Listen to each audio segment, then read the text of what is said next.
1980년대 서울, 그들의 봄날. 사랑은 언제나 혁명이다. 누군가 그런 말을 했던가. 1986년 서울 한복판에서 우리는 두 개의 혁명을 동시에 겪고 있었다. 하나는 거리에서 터져나오는 민주화의 함성이었고, 다른 하나는 20살 가슴 속에서 조용히 피어나는 첫사랑이었다. 그 시절을 기억하는가? 최루탄 냄새와 벚꽃, 향기가 뒤섞인 봄날을 라디오에서 흘러나오던 조용필의 단발머리와 함께 스며들던 변화의 기운을. 우리는 모든 것이 바뀔 것 같던 그 시대에서 변하지 않을 것 같던 사랑을 만났다. 이것은 그런 이야기다. 1986년 봄, 서울 대학가에서 만난 두 청춘의 이야기. 1장. 연필 하나로 시작된 운명. 첫 만남이라는 건 늘 우연을 가장한 필연이다. 그날도 중앙도서관 앞은 북적였다. 시험 기간을 앞두고 학생들이 책을 끼고 바삐 오가던 4월의 어느 오후. 햇살은 따뜻했지만 공기 중에는 어딘가 긴장감이 맴돌고 있었다. 전두환 정부가 저물어가던 그 시절 대학가는 언제나 예민했다. 윤희는 도서관 앞 벤치에 앉아 현대문학사 노트를 정리하고 있었다. 20살 국문학과 신입생. 하얀 셔츠에 교복처럼 단정한 네이비 플리츠 스커트, 무릎까지 올라오는 하얀 양말과 로퍼.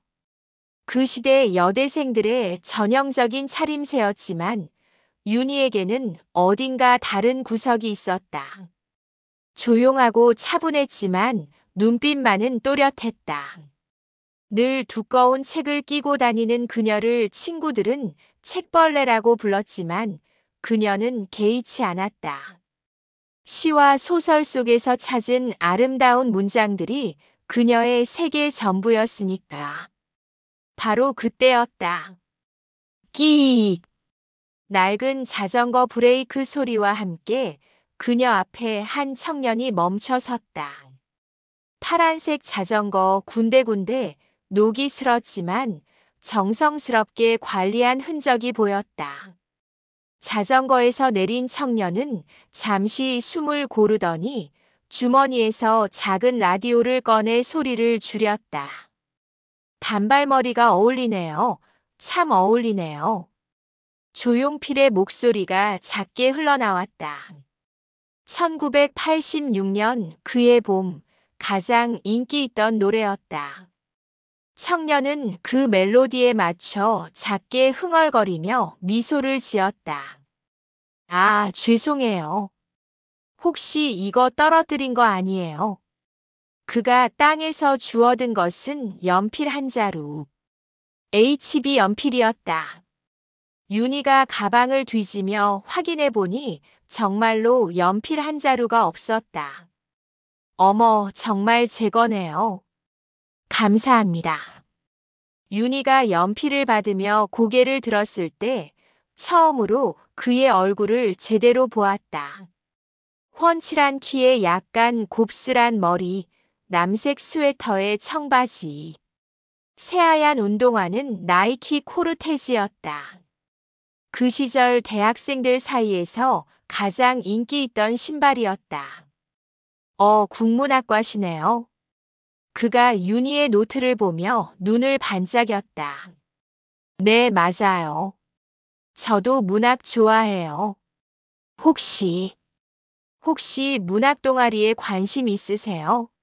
새벽이라는 동아리인데. 그렇게 시작되었다. 연필 하나로 시작된 우연한 만남이. 저는 이준호라고 해요. 공대 기계과 3학년이고요. 윤희입니다. 준호. 그 이름을 처음 들었을 때의 느낌을 윤희는 평생 잊지 못했다. 마치 오래전부터 알고 있던 이름 같았다. 친숙하면서도 따뜻한 그런 울림이 있었다. 의상, 새벽, 그리고 우리들의 문학. 진짜 문학은 책상 위가 아니라 삶 속에서 태어난다. 그 주 금요일 저녁 윤희는 학생회관 3층 새벽 동아리방을 찾아갔다. 복도는 온갖 대자보와 포스터로 도배되어 있었다.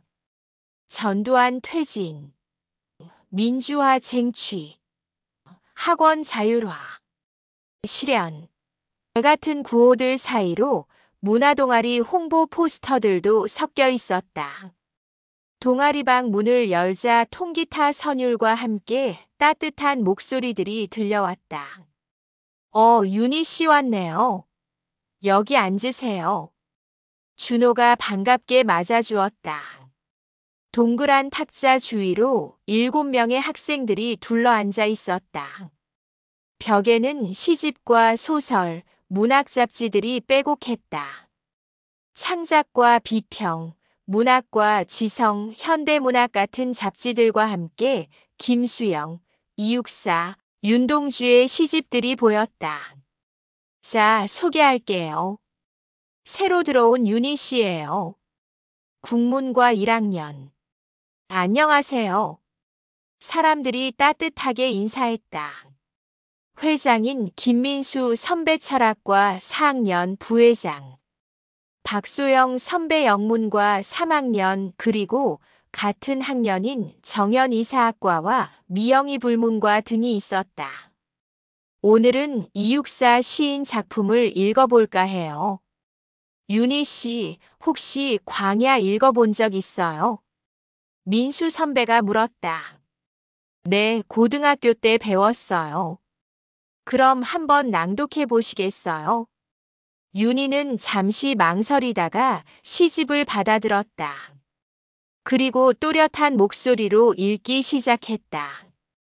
까마득한 날에 하늘이 처음 열리고 어디 닭 우는 소리 들렸으랴. 그녀의 목소리에는 특별한 힘이 있었다. 단순히 글자를 읽는 것이 아니라 시인의 마음을 이해하고 전달하려는 진심이 담겨 있었다.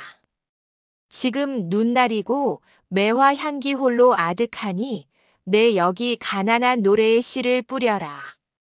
낭독이 끝나자 잠시 정적이 흘렀다. 모두들 감동한 듯 고요했다.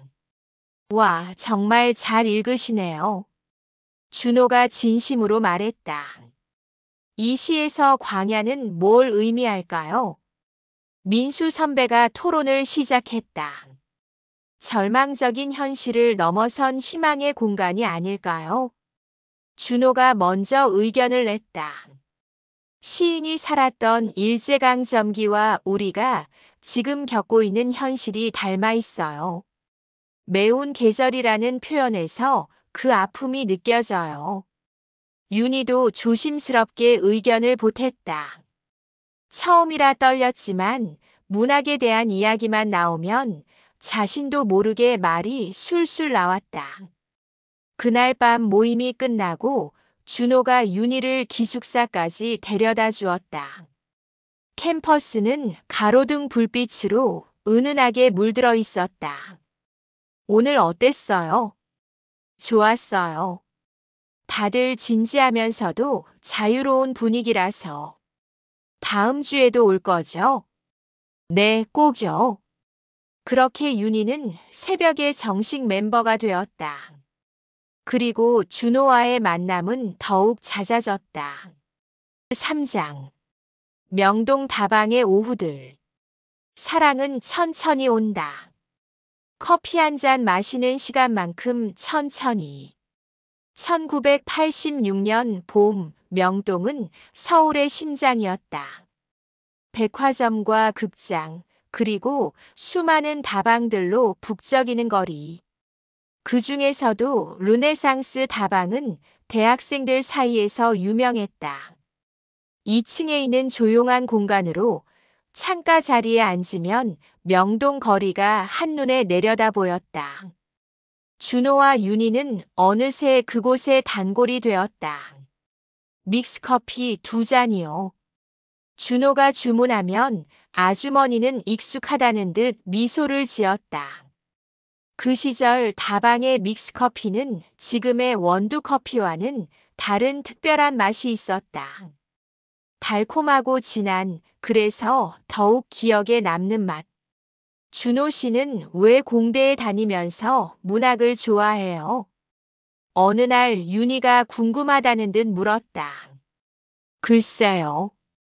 기계와 공식만으로는 세상을 다 이해할 수 없잖아요. 사람의 마음, 감정, 꿈, 이런 것들은 시와 소설이 더 잘 설명해 주는 것 같아요. 창밖으로는 워커힐 양말을 신은 여대생들과 통기타를 메고 다니는 남학생들이 지나갔다. 1986년 봄의 풍경이었다. 그럼 졸업하면 뭐 하고 싶어요? 엔지니어가 되겠죠. 하지만 여가 시간에는 계속 글을 읽고 시도 써보고 싶어요. 윤희 씨는요? 저는 작가가 되고 싶어요. 아니면 출판사에서 일하거나. 멋지네요. 언젠가 윤희 씨가 쓴 소설 읽어보고 싶어요. 두 사람은 시간 가는 줄 모르고 이야기했다. 김소월의 서정시에서 이상의 모더니즘까지 문학 이야기는 끝이 없었다. 때로는 라디오에서 흘러나오는 음악에 대해서도 이야기했다. 이문세의 광화문 연가는 정말 명곡이에요. 변진섭의 홀로 된다는 것은도 좋죠. 가사가 시 같아요. 준호는 항상 아버지의 오래된 필름 카메라를 가지고 다녔다. 니콘 FM이라는 기종으로 그 시절에는 제법 비싼 카메라였다. 왜 자꾸 저만 찍어요? 윤희가 부끄러워하며 물었다. 예쁘니까요. 그리고 이 순간들을 기억하고 싶어서요. 찰칵. 벚꽃나무 아래를 걸어가는 윤희의 뒷모습이 필름에 담겼다. 그 사진은 나중에 둘만의 가장 소중한 추억이 될 것이었다. 사장. 시대의 그림자 속에서 혁명의 시대에 사랑한다는 것은 더욱 간절하고 절실한 일이다. 1986년 봄은 아름다웠지만 동시에 무거웠다. 대학 캠퍼스 곳곳에서는 학생들의 집회와 시위가 끊이지 않았다. 전두환 타도 민주화 실현을 외치는 구호가 매일같이 울려 퍼졌다. 준호는 점점 학생운동에 깊이 관여하게 되었다. 그는 단순히 문학을 사랑하는 낭만적인 청년이 아니었다. 사회 현실에 대한 비판 의식이 뚜렷했고 정의감도 강했다. 문학은 그냥 아름다운 말들의 나열이 아니에요.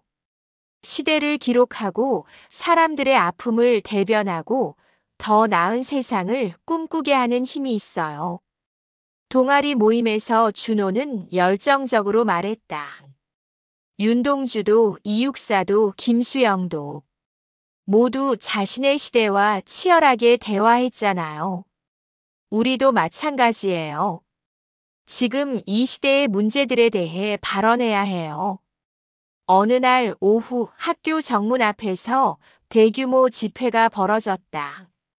윤희는 멀찌감치 떨어져서 상황을 지켜보고 있었는데 준호가 학생들 앞에서 연설하는 모습을 발견했다. 우리는 더 이상 침묵할 수 없습니다. 진정한 민주주의를 위해 우리의 목소리를 높여야 합니다. 그의 얼굴에는 평소의 온화한 미소 대신 비장하고 진지한 표정이 떠올라 있었다. 윤희는 그런 준호를 보며 복잡한 감정을 느꼈다. 자랑스럽기도 하고 걱정되기도 했다.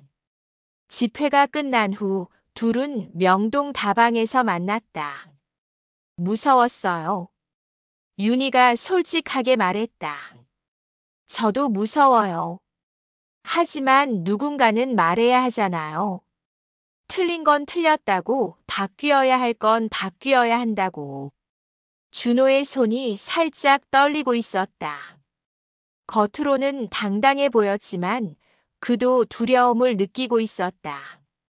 조심해요. 당신이 다치면 저는 어떡해요? 윤희의 작은 고백에 준호는 그녀의 손을 살며시 잡았다. 다방 2층 창가 저녁 노을이 두 사람을 은은하게 비추고 있었다. 고마워요, 윤희 씨. 당신이 걱정해 주니까 더 조심하게 돼요. 그날 밤 라디오에서는 이문세의 광화문 연가가 흘러나왔다. 다시 돌아온 광화문 내거리 예전 그 모습이 아니야. 시대는 변하고 있었다. 그리고 두 사람의 사랑도 깊어지고 있었다. 5장.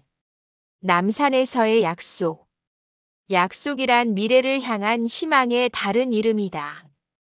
5월 말 늦봄의 따뜻한 일요일 오후. 준호는 윤희를 남산으로 데려갔다. 한옥마을 근처의 조용한 벤치에 나란히 앉아 시내를 내려다보았다. 1986년의 서울 전경이 두 사람 앞에 펼쳐져 있었다. 아래로는 명동과 을지로의 빌딩들이 보였고 멀리 한강도 희미하게 보였다. 지금처럼 고층 빌딩이 즐비하지는 않았지만 그래도 개발의 바람이 불기 시작한 도시의 모습이 있었다. 참 좋네요, 여기. 윤희가 만족스러운 표정으로 말했다. 저 어릴 때 아버지랑 자주 왔던 곳이에요. 그때는 저기 빌딩들이 이렇게 많지 않았는데 서울도 많이 변하고 있어요. 준호가 추억에 잠긴 듯 말했다. 그러다 갑자기 진지한 표정이 되었다. 윤희 씨. 네. 언젠가 세상이 조금 더 따뜻해지면 그때 꼭 같이 자전거 여행 가요. 준호의 조심스러운 제안이었다. 자전거 여행이요? 네. 지리산도 가고 제주도도 가고 아름다운 곳들을 다 함께 보고 싶어요. 그 순간 윤희는 가슴이 뛰는 것을 느꼈다. 그것은 단순한 여행 제안이 아니었다. 함께 미래를 그려나가자는 그런 의미였다. 좋아요. 약속해요. 윤희는 살짝 웃으며 고개를 끄덕였다. 그 순간 도시의 소음도 멀어지고 바람 속에서 늦벚꽃 꽃잎만이 조용히 흩날렸다. 두 사람은 말없이 그 풍경을 바라보았다. 그때는 몰랐다. 그 약속이 얼마나 소중하고 동시에 얼마나 지키기 어려운 것인지를. 6장. 이별의 그림자. 모든 아름다운 것들에는 끝이 있다. 그래서 더욱 아름다운 것일지도 모른다. 6월이 되면서 학교 분위기는 더욱 긴장감이 돌았다. 연일 시위가 벌어졌고 준호도 점점 더 바빠졌다. 동아리 모임에도 자주 불참하게 되었고 윤희와 만나는 시간도 줄어들었다. 어느 날 저녁 오랜만에 만난 준호는 평소와 다르게 침울한 표정이었다. 명동 다방에 익숙한 자리에 앉았지만 분위기는 이전과 달랐다. 윤희 씨, 좀 위험한 일에 휘말릴 것 같아요. 무슨 말이에요? 윤희의 목소리에 불안감이 묻어났다. 학생회 일로. 며칠 동안 연락하기 어려울 수도 있어요. 걱정하지 마세요. 꼭 돌아올 테니까. 준호의 말에 윤희는 가슴이 철렁 내려앉았다. 무슨 일인지 정확히 알 수는 없었지만 그의 표정에서 심각함을 느꼈다. 위험한 일이라면 하지 마세요. 저는 당신이 무사했으면 좋겠어요. 고마워요. 하지만 이번만은 꼭 해야 할 일 같아요. 제가 아니면 안 되는 일이에요. 그날 밤 준호는 윤희를 기숙사까지 데려다 주며 작은 편지 봉투를 건넸다. 나중에 읽어보세요. 그리고 남산에서의 약속 잊지 마세요. 준호 씨, 괜찮을 거예요. 곧 다시 만나요. 하지만 준호의 웃음에는 어딘가 쓸쓸함이 섞여 있었다. 7장. 기다림의 시간. 기다림은 사랑의 다른 형태다. 그 후 일주일이 지나도 준호에게서 연락이 오지 않았다. 윤희는 동아리 선배들에게 물어보았지만 아무도 그의 소식을 알지 못했다. 며칠 뒤 학교에 소문이 돌았다. 학생 시위를 주도한 몇 명이 경찰에 연행되었다는 것이었다. 그제서야 윤희는 준호가 준 편지를 뜯어보았다. 윤희에게 이 편지를 읽고 있다면 아마 내가 며칠 동안 연락하지 못하고 있는 상황일 거예요. 걱정하지 마세요. 나는 괜찮아요. 당신을 처음 본 순간부터 내 마음에는 봄이 왔어요. 조용하지만 따뜻한 그런 봄이요. 함께 읽었던 시들, 명동 다방에서의 오후들, 남산에서 바라본 노을. 모든 순간이 소중해요. 언젠가 우리가 꿈꾸던 세상이 오면 그때 다시 만나요. 자전거 여행도 가고 더 많은 시집도 함께 읽고 당신의 봄날이 계속 아름답기를 바라요. 준호. 편지를 읽으며 윤희는 눈물을 흘렸다. 그리고 그날부터 매일 중앙도서관 앞 벤치에서 준호를 기다렸다. 하루, 이틀, 일주일, 한 달. 계절이 바뀌어도 준호는 돌아오지 않았다. 8장. 에필로그 마이너스 영원한 봄날. 진정한 사랑은 시간을 초월한다. 2010년 봄 서울 명동. 40 중반이 된 윤희는 출판사 편집장으로 일하고 있었다. 그날도 원고를 검토하다가 잠시 휴식을 위해 거리로 나왔다. 명동의 풍경은 1986년과는 완전히 달라져 있었다. 고층 빌딩들과 대형 브랜드 매장들, 그리고 외국인 관광객들로 북적이는 거리. 예전 르네상스 다방이 있던 자리를 지나치다가 윤희는 발걸음을 멈췄다. 이제는 커피 프랜차이즈 매장으로 바뀌어 있었지만 그 앞에서 잠시 과거를 떠올렸다. 지갑에서 오래된 흑백 사진 한 장을 꺼냈다. 벚꽃나무 아래를 걸어가는 자신의 뒷모습이 담긴 사진. 준호가 찍어준 1986년 봄의 기억이었다. 준호는 결국 돌아오지 않았다. 몇 년 후 들은 소식으로는 가족들의 강요로 미국으로 떠났다고 했다. 그 후로는 연락이 끊어졌다. 하지만 윤희는 후회하지 않았다. 그 짧았던 봄날의 사랑이 자신의 인생에서 가장 아름다운 순간이었다는 것을 알고 있었다. 가끔 혼자서 자전거를 타고 한강을 달렸다. 남산에서 했던 약속을 기억하며 언젠가는, 정말 언젠가는 그 약속을 지킬 수 있을 거라고 믿으며 시간이 흘러도 그 봄날의 약속은 두 사람의 마음속에서 지워지지 않았다. 흑백 사진처럼 선명하게 1980년대 서울의 골목길과 함께 첫사랑의 기억으로 영원히 남아 있었다.